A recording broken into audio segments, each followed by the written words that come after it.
ಮಹಾಭಾರತ ತಾತ್ಪರ್ಯ ನಿರ್ಣಯದಲ್ಲಿ ಮನಃಶಾಸ್ತ್ರ ಎಷ್ಟಿದೆ ಅಂತ ಹೇಳಿದ್ರೆ ಲೆಕ್ಕ ಮಾಡಲಿಕ್ಕಿಲ್ಲ.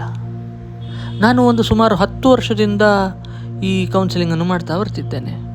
ನನ್ನಲ್ಲಿ ಬರುವ ಜನ ಅವರ ಕಥೆಗಳನ್ನು ಹೇಳ್ಕೊಳ್ತಾರೆ, ಅವರ ಕಷ್ಟಗಳನ್ನು ಹೇಳ್ಕೊಳ್ತಾರೆ. ಆ ಕಷ್ಟಗಳೆಲ್ಲ ದೂರ ಆದಮೇಲೆ ಕೂಡ ನಮ್ಮ ಹತ್ರ ಬಂದು ಅವಾಗ ಮಾತಾಡಿ ಹೋಗೋದುಂಟು. ಯಾವಾಗ ನನಗೆ ತಾತ್ಪರ್ಯ ನಿರ್ಣಯ ಪಾಠ ಆಯಿತಾ ಆಗ ನನಗೆ ಇನ್ನು ಮುಂದೆ ನನಗೆ ಸುಲಭವಾಗಿ ಕೌನ್ಸಿಲಿಂಗ್ ಕೊಡಲಿಕ್ಕೆ ಆಗ್ತದೆ ಮಾರ್ರೆ ಅಂತ ಅನ್ನಿಸ್ತು. ಯಾಕೆ ಕೇಳಿದ್ರೆ ಮಹಾಭಾರತ ತಾತ್ಪರ್ಯ ನಿರ್ಣಯದಲ್ಲಿ ಶ್ರೀಮದ್ ಆಚಾರ್ಯರು ಹೇಳ್ತಾರೆ, ಮಹಾಭಾರತವನ್ನೇ 3 ರೀತಿಯಲ್ಲಿ ಜನ ಅರ್ಥೈಸಿಕೊಳ್ಬೇಕು. ಹೇಗೆ ಕೇಳಿದ್ರೆ, ಮೊದಲನೇದು ಇಬ್ಬರು ದಾಯಾದಿಗಳು ಅವರ ನಡುವಿನ ಸಂಘರ್ಷ ಅನ್ನೋ ಐತಿಹಾಸಿಕ ದೃಷ್ಟಿಯಿಂದ ನೋಡಬೇಕು.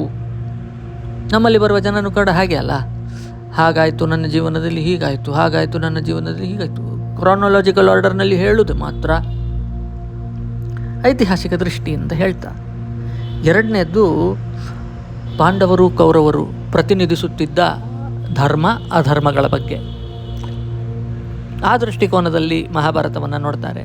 ನಮ್ಮೆದುರಿಗೆ ಬಂದು ಕೂಡುವಾಗ ಕೂಡ ಜನರು ಹೇಳುವುದುಂಟು, ನಾನು ಧರ್ಮದ ದಾರಿಯಲ್ಲಿ ನಡೆದಿದ್ದೇನೆ ಆಚಾರ್ಯ ಅಥವಾ ಡಾಕ್ಟರೇ, ನನಗೆ ಮಾತ್ರ ಯಾತಕ್ಕೆ ಈ ಥರ ಕೆಟ್ಟದಾಯಿತು, ನನಗೆ ಮೋಸ ಮಾಡಿದವರೆಲ್ಲ ಒಳ್ಳೆ ಇದ್ದಾರಲ್ಲ. ಹಾಗೆ ನಮ್ಮಲ್ಲಿ ಒಂದು ಮಾತಿದೆ, ನೀನು ನಡೆಯುವ ದಾರಿ ಧರ್ಮದ್ದಾಗಿರಬಹುದು, ನೀನಿಡುವ ಹೆಜ್ಜೆ ಧರ್ಮದ್ದಾಗಿದೆಯಾ ಇಲ್ವಾ ಅದನ್ನು ನೋಡ್ಕೊಳ್ಬೇಕು ಅಂತ.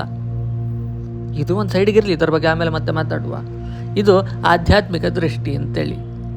ಕೆಲವರು ಮಾತಾಡುವಾಗ ಪೂರ್ತಿ ಆಧ್ಯಾತ್ಮಿಕವಾಗಿ ಮಾತಾಡೋದು ಮಾತ್ರ.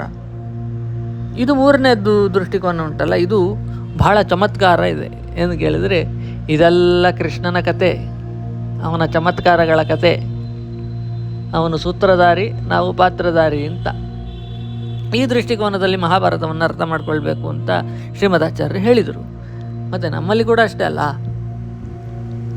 ಎಲ್ಲ ದೇವರು ನನಗೆ ಕೆಟ್ಟದ್ದು ಮಾಡ್ದ, ಇವರಿಗೆ ಕೆಟ್ಟದ್ದು ಮಾಡಿಕೊಂಡು ದೇವರನ್ನು ಎಳೆಯುವುದು ಮಾತ್ರ, ಒಳ್ಳೆಯದಾಗುವಾಗ ನಾನು ಮಾಡಿದ್ದಕ್ಕೆ ಒಳ್ಳೆಯದಾಗಿದ್ದು ಅಂತ ಹೇಳ್ತಾರೆ.